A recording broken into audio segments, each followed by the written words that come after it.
नमस्कार मित्रांनो, तर आपण या व्हिडिओमध्ये बघणार आहोत सुदीप फार्माच्या IPO माहिती आणि बघणार आहोत आपण कंपनी जी काही ती काय काय काम करते आहे, कशा प्रकारे काम करते आहे आणि या IPOमध्ये आपला अप्लाय केला पाहिजे की नाही, किती नेमकं प्रॉफिट आपला नेमका बनू शकतो आहे, सर्व काही माहिती आपण इथं घेणार आहोत. लॉंग टर्मसाठी IPO चांगला की नाही त्याबद्दल पण आपण काही इथं चर्चा जी काही ती करणार आहोत. So let's go. आता आपण व्हिडिओला सुरुवात करूया इथं. आणि सगळ्यात पहिला आपण बेसिक माहिती जर इथं बघितली तर 895 कोटी रुपयाचा हा IPO असणार आहे. त्यामध्ये फ्रेश इश्यू आहे 95 कोटी रुपये आणि 800 कोटी रुपये आहे ऑफर फॉर सेल.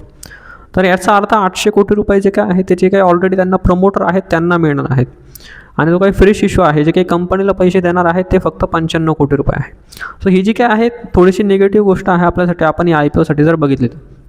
कारण याच्यामधून जे काही मेनली जो काही पैसा आहे तो सर्व ऑफर फॉर सेलमध्ये जाणार आहे, म्हणजे OFS आहे.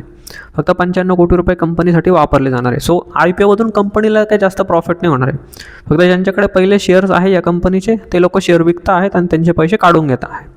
आणि एक जो काही शेअर आहे ना त्याची प्राईस बँड आहे इथं 593 रुपये.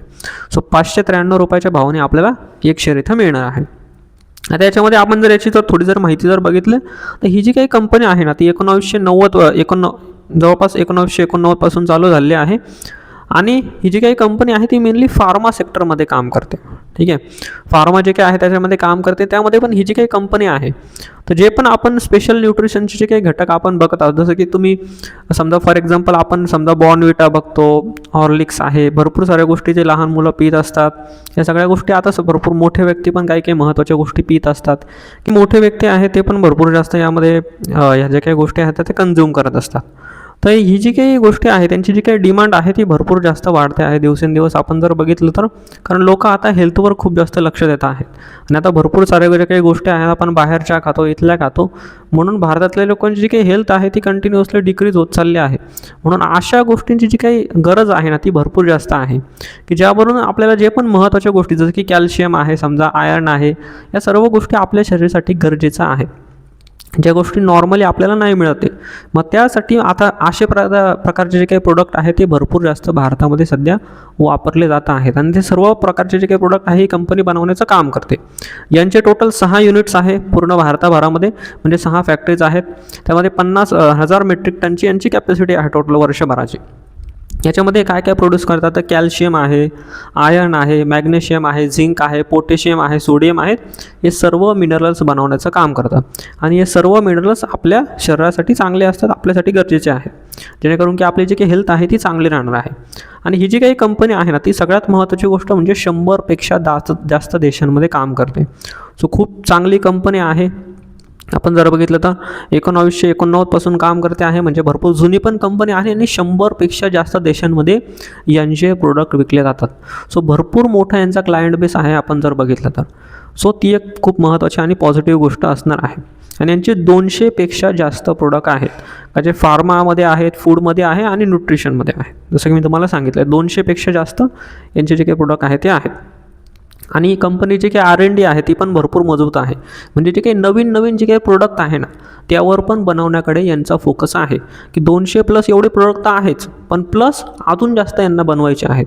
कारण लोकांची जी काही गरज आहे ती वाढत चाललेली आहे अशा प्रकारच्या प्रोडक्टकडे. सो भविष्यामध्ये पण जर आपण जर बघितलं ना ही जी काही इंडस्ट्री आहे याला भरपूर जास्त बूस्ट मिळणार आहे. कारण भारतामध्ये लोक हेल्थकडे भरपूर जास्त फोकस करत आहे आणि हेल्थकडे फोकस करताना अशा प्रकारच्या जे काही गोष्टी आहे, खाणं आहे, पिणं आहे, त्यामध्ये भरपूर सारे लोक अशा प्रकारच्या गोष्टी सध्या ॲड करत आहेत. जे पण व्यक्ती रेग्युलर जिममध्ये जात आहेत किंवा जे पण व्यक्ती रेग्युलरली एक्सरसाइज करता आहे ते पण एक्सरसाइज करता अशा प्रकारच्या गोष्टीचे काही ते पिण्याला फोकस करता आहे. सो ही जी काही गोष्ट आहे आपल्यासाठी खूप जास्त महत्त्वाची असणार आहे या IPOबद्दल. तर IPOचे आपण प्रोडक्ट प्रोफाईल जर बघितली तर खूप चांगली आहे. IPOचा बिझनेस जो काही तो खूप चांगला आहे आणि भविष्यामध्ये हा जो काही बिझनेस आहे तो वाढणारच आहे. आता आपण थोडंसं बघू IPOबद्दल की IPOचे डेट्स काय असणार आहे. ते 21 नोव्हेंबरला IPO ओपन झालेला आहे, 25 नोव्हेंबरला IPO क्लोज होणार आहे. सो 25 नोव्हेंबरला संध्याकाळी 5 वाजेपर्यंत तुमच्याकडे वेळ असणार आहे. संध्याकाळी 5 वाजेनंतर IPOला अप्लाय केलं तर कित्येक वेळा अलॉटमेंट नाही मिळत आहे, म्हणून 5च्या आतच तुम्हाला अप्लाय करायचे. याचे जर आपण जर फायनान्शियल जर बघितले त्यांचे जे काही ॲसेट आहेत त्या चांगल्या प्रकारे वाढत आहे. तुम्ही जर बघितलं तर 420 कोटी रुपयाचे ॲसेट होते आणि तिथून वाढत 2025 पर्यंत म्हणजे टोटल तुम्ही जर बघितलं ना जवळपास 2 वर्षांमध्ये यांचे जे काही ॲसेट आहेत त्या डबलपेक्षा पण जास्त झालेल्या आहे, आपल्याला इथं दिसतं आहे. इन्कम पण चांगल्या प्रकारे वाढते आहे. प्रॉफिट जो काय आहे तुम्ही जर बघितला तो पण चांगल्या प्रकारे वाढतो आहे. ठीक आहे, ह्या क्वार्टरमध्ये अजून जास्त यांचा जो काही प्रॉफिट आहे तो बरोबर इथपर्यंत आपल्याला दिसून जाईल. सो 150 कोटी रुपयाच्या आसपासचा इथं जो काही प्रॉफिट आहे तो दिसू शकतो आहे अनुमानानुसार. EBITDA जर बघितला तो पण चांगला आहे. नेटवर्थ पण या कंपनीचे चांगले आहे. आणि सर्वात महत्त्वाची गोष्ट ही पण आहे की या कंपनीवर कर्ज पण भरपूर कमी आहे. कर्ज जे काही ते थोडंसं वाढलेलं आहे, पण कर्ज त्या प्रमाणामध्ये भरपूर कमी आहे. कारण यांचा आपण जर डेट टू इक्विटी रेशो जर बघितला तर तो भरपूर कमी आहे. तर ह्या फायनान्शियल सर्व गोष्टी बघितल्यानंतर लक्षात येतं की ही जी काही कंपनी आहे ती फायनान्शियल पण खूप चांगली स्ट्रॉंग आहे. So let's go. आता आपण पुढे थोडंसं याचे KPI बघू, महत्त्वाचे काय काय इंडिकेटर्स आहेत. So debt to equity ratio जसं मी सांगितलं भरपूर कमी आहे, 1पेक्षा पण कमी आहे.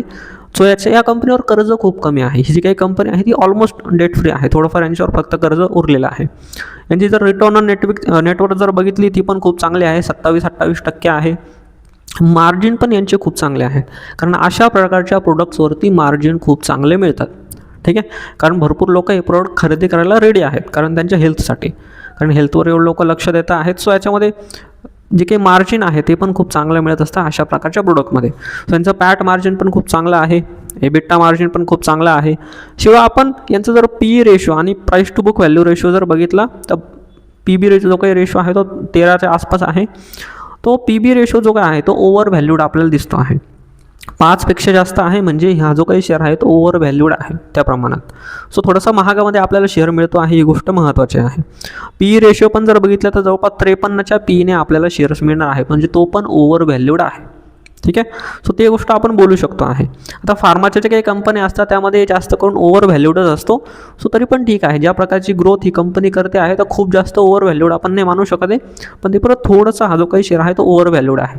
याच्यापेक्षा थोडंसं कमीमध्ये जर मिळालं असतं तर अजून चांगलं झालं असतं, पण ठीक आहे, तर नॉर्मल आहे. आपण जर बघितलं तर थोडंसं आपण याला थोडंसं महागामध्ये आपण बोलू शकतो आहे. आता या IPOला तुम्ही अप्लाय करणार आहात का नाही, तुम्हाला या IPOबद्दल काय वाटतं मला तुम्ही चॅट बॉक्समध्ये सांगू शकता आहात. मी माझं जे काही फायनल वर्डिक्ट आहे ते आता देतो आहे. तुम्ही जर व्हिडिओला लाईक केलं नसेल तर लाईक करून टाका, चॅनलवर नवीन असेल तर सबस्क्राईब करा. So let's go. आता आपण फायनल वर्डिक्ट जे काही आहे याचं बघू. ओके, तर सगळ्यात पहिले आपण बघू की ही जी काही कंपनी आहे ती जर बघितलं तर लॉंग टर्मसाठी तर आपण घेऊ शकतो आहे पाहिजे तर. बट ही जी काही कंपनी आहे ती आपण ॲज अ लिस्टिंग गेनसाठी चांगल्या प्रकारे घेऊ शकतो. तर ह्या कंपनीमध्ये जवळपास आपण जर बघितलं तर 15 ते 20% आसपास आपल्याला लिस्टिंग गेन्स मिळू शकता आहे. म्हणजे 3-1 रुपयाचा जो काही प्रॉफिट आहे आपल्याला या IPOमध्ये सध्या होऊ शकतो ॲज अ लिस्टिंग गेन्स.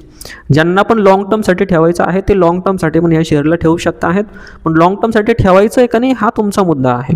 ज्या त्या व्यक्तीला त्याप्रमाणे तुम्हाला ॲनालिसिस करायचं आहे, कशाप्रकारे यांची ग्रोथ असणार आहे, तुम्ही अजून जास्त याबद्दल माहिती घेऊ शकता आहात. आणि त्यानंतर मग तुम्हाला ठरवायचं आहे की IPO तुम्ही लाँग टर्मसाठी ठेवू शकताय की नाही.